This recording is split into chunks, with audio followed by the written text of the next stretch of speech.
ਸੱਜਣੋ ਤੇ ਮਿੱਤਰੋ 70 ਦੇ ਦਹਾਕੇ ਵਿੱਚ ਜਦੋਂ ਪੀਪਲ ਪਾਰਟੀ ਦਾ ਮੁੱਢ ਬਣਿਆ ਜਾ ਰਿਹਾ ਸੀ ਉਦੋਂ ਮੈਂ ਵੀ ਭੱਟੋ ਦੀ ਆਵਾਜ਼ ਉੱਤੇ ਲੱਬੈਕ ਕਹਿਣ ਵਾਲੇ ਸ਼ਾਮਲ ਸਾਂ। ਮੈਂ ਅਯੂਬ ਖਾਨ ਦੇ ਖਿਲਾਫ ਤਹਿਰੀਕ ਦਾ ਹਿੱਸਾ ਰਿਹਾ, ਮੁਕੱਦਮੇ ਚੱਲੇ ਤੇ ਉਸ ਮਗਰੋਂ ਜ਼ਿਆ ਦੇ ਮਾਰਸ਼ਲਾਂ ਵਿੱਚ ਵੀ ਕੈਦ ਤੇ ਹਰ ਉਹ ਜ਼ੁਲਮ ਨੂੰ ਬਰਦਾਸ਼ਤ ਕੀਤਾ ਜਿਹੜਾ ਅੱਜ ਤਾਰੀਖ ਦਾ ਹਿੱਸਾ ਹੈ। ਮੈਂ ਤੇ ਮੁਹਤਰਮ ਜਹਾਂਗੀਰ ਬਦਰ ਇਕੱਠੇ ਇੱਕੋ ਸੈੱਲ 'ਚ ਬੰਦ ਰਹੇ। ਅਸਲਮ ਗਿੱਲ, ਆਰਫ ਚੱਠਾ, ਆਜੀਆ ਮਾਨਵਲਾ ਤੋਂ ਲੈ ਕੇ ਉਹ ਸਭੇ ਵੱਡੇ ਲੀਡਰ ਤੇ ਰਹਿਨੁਮਾ ਮੇਰੇ ਨਾਲ ਜੇਲ੍ਹ 'ਚ ਬੰਦ ਰਹੇ, ਜਿਨ੍ਹਾਂ ਦਾ ਇਹਤਰਾਮ ਭੱਟੋ ਨੂੰ ਵੀ ਸੀ ਤੇ ਉਸ ਮਗਰੋਂ ਬੇਨਜ਼ੀਰ ਵੀ ਕਰਦੀ ਰਹੀ। ਮੈਂ ਜਦੋਂ ਵੀ ਮੁਹਤਰਮਾ ਬੇਨਜ਼ੀਰ ਭੱਟੋ ਨੂੰ ਮਿਲਿਆ ਉਹਨੇ ਬੜੇ ਆਦਰ ਤੇ ਇਹਤਰਾਮ ਨਾਲ ਸਾਡਾ ਇਸਤਕਬਾਲ ਕੀਤਾ। ਬੀਬੀ ਜਾਣਦੀ ਸੀ ਕਿ ਇਹ ਲੋਕ ਨਜ਼ਰੀਏ ਦੇ ਅਸੀਰ ਨੇ। ਇਹਨਾਂ ਨੇ ਆਪਣੀ ਜਵਾਨੀ ਭੱਟੋ ਦੀ ਉਹ ਸੋਚ ਦੇ ਨਾਵੇਂ ਲਾਈ ਜਿਹੜੀ ਹਕੀਕੀ ਆਜ਼ਾਦੀ ਦੀ ਮੰਜ਼ਿਲ ਭਾਲ ਰਹੀ ਸੀ। ਅਸੀਂ ਪੀਪਲ ਪਾਰਟੀ ਤੋਂ ਕੋਈ ਫਾਇਦਾ ਨਹੀਂ ਲਿਆ, ਖਾਲਸਤਰ ਆਪਣੇ ਨਜ਼ਰੀਏ ਦੀ ਜੰਗ ਲੜੀ ਤੇ ਅੱਜ ਵੀ ਉਸ ਨਜ਼ਰੀਏ ਉੱਤੇ ਕਾਇਮ ਦਾਇਮ ਆ ਜਿਹੜਾ ਇਨਸਾਨੀ ਹੱਕਾਂ ਦੀ ਗੱਲ ਕਰਦਾ ਹੈ ਤੇ ਜਿੱਥੇ ਕਿਆਦਤ ਵਿਰਾਸਤ ਵਿੱਚ ਮੁੰਤਕਿਲ ਨਹੀਂ ਹੁੰਦੀ। ਮੈਨੂੰ ਪੀਪਲ ਪਾਰਟੀ ਨਾਲ ਜੇ ਕੋਈ ਇਖਤਲਾਫ ਹੈ ਤਾਂ ਸਿਰਫ ਇਹ ਵੇ ਕਿ ਇਹ ਜਮਾਤ ਆਪਣੀ ਅਸਲ ਸੋਚ ਤੋਂ ਹਟ ਕੇ ਉਸ ਪਾਸੇ ਟੁਰ ਪਈ ਹੈ ਜਿੱਥੇ ਆਲਮੀ ਇਸਤਬਾਰ ਦੀਆਂ ਸੋਚਾਂ ਇਹਨੂੰ ਕਠਪੁਤਲੀ ਬਣਾ ਕੇ ਪਾਕਿਸਤਾਨ ਦੇ ਖਿਲਾਫ ਇਸਤੇਮਾਲ ਕਰ ਰਹੀਆਂ ਨੇ। ਉਹ ਜਮਾਤ ਜਿਹਦੇ ਬਾਰੇ ਆਖਿਆ ਜਾਂਦਾ ਸੀ ਕਿ ਚੌਂ ਸੂਬਿਆਂ ਦੀ ਜ਼ੰਜੀਰ ਹੈ, ਅੱਜ ਆਪਣੀਆਂ ਹਰਕਤਾਂ ਤੇ ਘਟੀਆ ਪਾਲਿਸੀਆਂ ਪਾਰੋਂ ਸਿਰਫ ਔਰ ਸਿਰਫ ਸਿੰਧ ਤੱਕ ਮਹਦੂਦ ਹੋ ਕੇ ਰਹਿ ਗਈ। ਜ਼ਰਦਾਰੀ ਸਾਹਿਬ ਸਾਡਾ ਇਹਤਰਾਮ ਕਰਦੇ ਨੇ। ਖੁਰਸ਼ੀਦ ਸ਼ਾਹ ਹੋਰਾਂ ਨਾਲ ਮੇਰੀ ਪੁਰਾਣੀ ਯਾਰੀ ਤੇ ਤਾਲੁਕ ਰਿਹਾ ਹੈ। ਕਾਇਮ ਅਲੀ ਸ਼ਾਹ ਸਾਹਿਬ ਮੈਨੂੰ ਚੰਗੀ ਤਰ੍ਹਾਂ ਜਾਣਦੇ ਸਨ। ਮੁਰਾਦ ਅਲੀ ਸ਼ਾਹ ਦੇ ਵਾਲਦ ਮਰਹੂਮ ਨਾਲ ਮੇਰੀ ਆਸ਼ਰਿਆਂ ਦਾ ਸਿਲਸਿਲਾ ਬੜਾ ਲੰਮਾ ਰਿਹਾ। ਇਹ ਸਭ ਜਾਣਦੇ ਨੇ ਕਿ ਮੈਂ ਸਿਰਫ ਔਰ ਸਿਰਫ ਨਜ਼ਰੀਏ ਦਾ ਪਾਬੰਦ ਸਿਆਸੀ ਕਾਰਕੁਨ ਸਾਂ। ਅੱਜ ਜੇਕਰ ਪੀਪਲ ਪਾਰਟੀ ਨਾਲ ਇਖਤਲਾਫ ਹੈ ਤਾਂ ਉਹ ਸਿਰਫ ਇਸ ਕਰਕੇ ਹੈ ਕਿ ਇਸ ਜਮਾਤ ਨੇ ਪੰਜਾਬ ਦੀ ਵੰਡ ਬਾਰੇ ਜਿਹੜਾ ਸਿਆਸੀ ਬਿਆਨੀਆਂ ਤਰਾਸ਼ਿਆ ਹੈ ਉਹ ਸਾਨੂੰ ਜਾਂ ਸਾਡੀ ਲੀਡਰਸ਼ਿਪ ਨੂੰ ਕਿਸੇ ਕੀਮਤ ਉੱਤੇ ਕਬੂਲ ਨਹੀਂ। ਜ਼ੁਲਫਕਾਰ ਅਲੀ ਭੱਟੋ ਜਾਂ ਬੀਬੀ ਸ਼ਹੀਦ ਕਦੀ ਵੀ ਪੰਜਾਬ ਦੀ ਵੰਡ ਬਾਰੇ ਇਸ ਤਰ੍ਹਾਂ ਕੁਰਾਏ ਨਾ ਪੈਂਦੇ ਜਿਵੇਂ ਜ਼ਰਦਾਰੀ ਤੇ ਬਿਲਾਵਲ ਨੂੰ ਸਿਆਸੀ ਤੌਰ 'ਤੇ ਜਰਗਮਾਲ ਬਣਾ ਕੇ ਭੱਟੋ ਦੀ ਫਾਂਸੀ ਉੱਤੇ ਨੱਚਣ ਵਾਲਿਆਂ ਨੇ ਪੰਜਾਬ ਦੀ ਵੰਡ ਦੇ ਰਾਏ ਪਾ ਛੱਡਿਆ। ਮੈਂ ਸਾਫ਼ ਤੇ ਸਿੱਧੀ ਗੱਲ ਕਰਦਾ ਹਾਂ ਕਿ ਅੱਜ ਦੇ ਲੋਕ ਪੰਜਾਬ ਦੀ ਵੰਡ ਦੀ ਗੱਲ ਕਰ ਰਹੇ ਨੇ। ਯੂਸਫ ਰਾਣਾ ਗਿਲਾਨੀ ਹੋਵੇ ਜਾਂ ਅਜਿਹੀਆਂ ਹੋਰ ਨਸਲਾਂ, ਇਹ ਸਾਰੇ ਦੇ ਸਾਰੇ ਜ਼ਿਆਉਲ ਹਕ ਦੇ ਖੁਸ਼ਾਮਦੀ ਸਨ।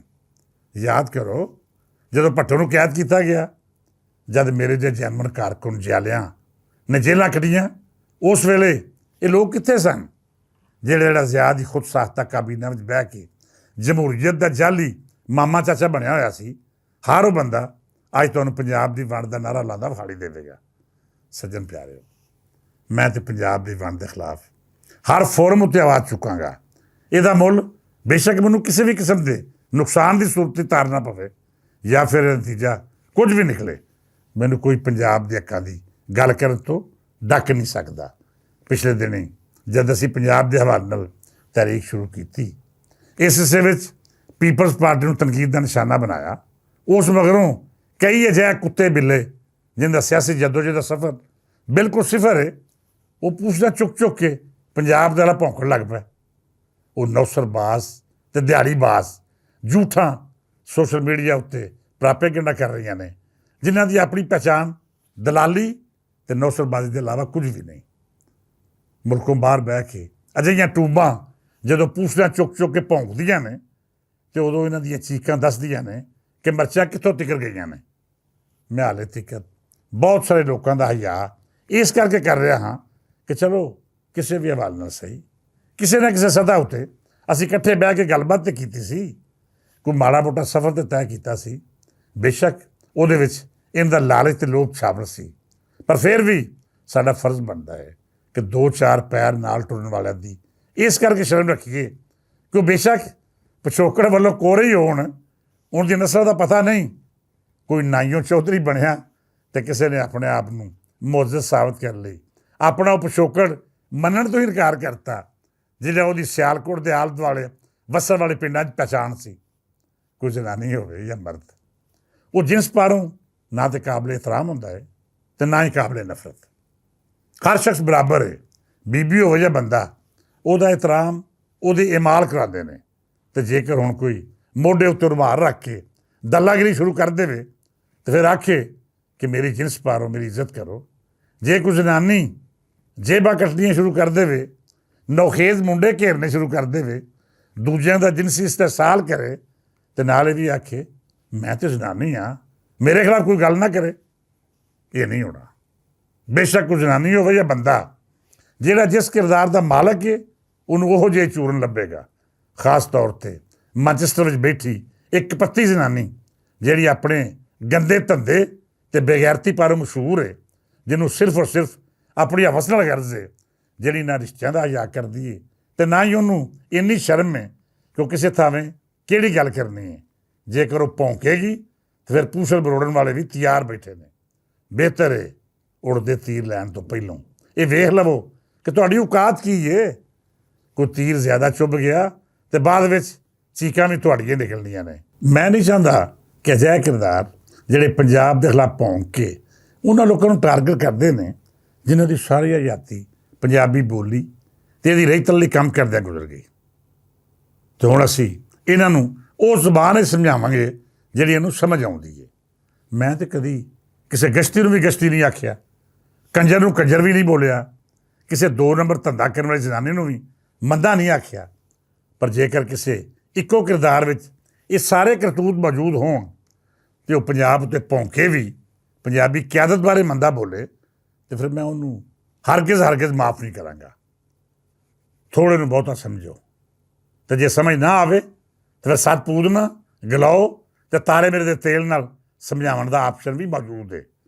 ਪਰ ਉਹਦੇ ਨਾਲ ਮੇਰੀ ਜਾਨ ਮਰਚਾਂ ਜ਼ਿਆਦਾ ਲੱਗਣਗੀਆਂ। ਮੈਂ ਪੰਜਾਬ ਉੱਤੇ ਭੌਂਕਣ ਵਾਲੀ ਕਿਸੇ ਕਪੱਤੀ ਰੰਨ ਜਾਂ 2 ਨੰਬਰ ਜ਼ਨਾਨੀ ਜਾਂ ਸਿਆਸੀ ਅਹੁਦੇ ਦੀ ਆੜ ਵਿੱਚ ਦਲਾਲੀ ਕਰਨ ਵਾਲੀ ਖੱਚ ਨੂੰ ਮੂੰਹ ਲਾਉਣ ਦੇ ਹੱਕ ਵਿੱਚ ਬਿਲਕੁਲ ਨਹੀਂ।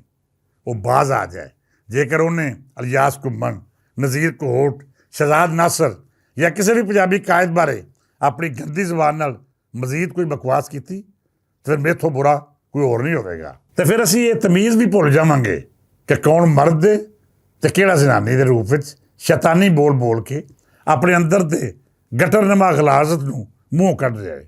ਪੰਜਾਬ ਸਾਡਾ ਇਸ਼ਕ ਹੈ, ਪੰਜਾਬ ਹੀ ਨਜ਼ਰੀਆ ਤੇ ਪੰਜਾਬ ਹੀ ਸਿਆਸਤ ਦਾ ਮਰਕਜ਼। ਪੰਜਾਬੀ ਤਹਿਰੀਕ ਦੀ ਕਿਆਦਤ ਮੇਰੇ ਸਿਰ ਮੱਥੇ ਉੱਤੇ।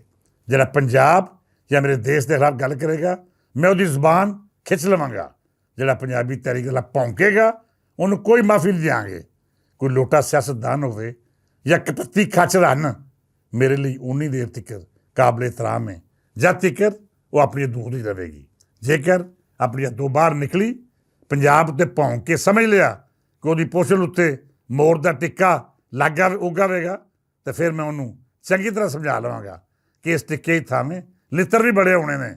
ਇਸ ਤੋਂ ਪਹਿਲਾਂ ਕਿ ਲਿੱਤਰਾਂ ਦੇ ਨਾਲ ਪੂਛਲ ਦੇ ਆਲ ਦੁਆਲੇ ਦਾ ਹਿੱਸਾ ਲਾਲ ਹੋ ਜਾਏ, ਆਪਣੀ ਬਕਵਾਸ ਬੰਦ ਕਰੋ। ਨਹੀਂ ਕਰੋਗੇ ਤੇ ਫਿਰ ਉਸ ਮੁਦੱਸਰ ਇਕਬਾਲ ਬੱਟ ਨੂੰ ਆਵਾਜ਼ ਦੇਣੀ ਕੋਈ ਔਖਾ ਕੰਮ ਨਹੀਂ ਜਿਹਨੂੰ ਮੈਂ ਆਪਣੇ ਮਾਜ਼ੀ ਵਿੱਚ ਸਵਾ ਛੱਡਿਆ ਹੈ।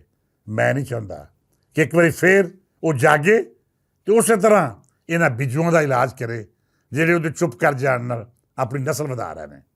ਮਿੱਤਰ ਪਿਆਰਿਓ, ਦੇਸ਼ ਪੰਜਾਬ ਤੇ 5 ਦਰਿਆਵਾਂ ਦੀ ਧਰਤੀ ਦੀ ਗੱਲ ਕਰਨ ਵਾਲੇ ਮੇਰੇ ਦਿਲ ਵਿੱਚ ਵਸਦੇ ਨੇ। ਇਹਦੇ ਖਿਲਾਫ ਕੋਈ ਗੱਲ ਕਰੇਗਾ ਤੇ ਮੈਂ ਉਹਨੂੰ ਤੋੜ ਤਿਕੜ ਪੜਾਵਾਂਗਾ। ਮੈਂ ਕਿਸੇ ਦਾ ਲਿਹਾਜ਼ ਨਹੀਂ ਕਰਨਾ। ਚੰਗੀ ਤਰ੍ਹਾਂ ਸਮਝਾਵਾਂਗਾ ਕਿ ਪੰਜਾਬ ਉੱਤੇ ਬਕਵਾਸ ਕਰਨਾ ਜੇ ਆਦਤ ਬਣ ਜਾਏ ਫਿਰ ਪੰਜਾਬੀ ਉਹਦਾ ਲਿੱਤਰ ਪੜੋ ਕਰਨਾ ਵੀ ਚੰਗੀ ਤਰ੍ਹਾਂ ਜਾਣਦੇ ਨੇ। ਕੱਲ੍ਹ ਫਿਰ ਗੱਲਬਾਤ ਕਰਾਂਗੇ ਤੇ ਇਹਨਾਂ ਨੂੰ ਸੂਤਰ ਕਰਨ ਲਈ ਤੁਹਾਡੇ ਨਾਲ ਵਿਚਾਰ ਵੀ ਸਾਂਝੇ ਕਰਾਂਗੇ। ਅੱਜ ਲਈ ਇੰਨਾ ਹੀ, ਇਜਾਜ਼ਤ ਦਿਓ। ਰੱਬ ਰਾਖਾ।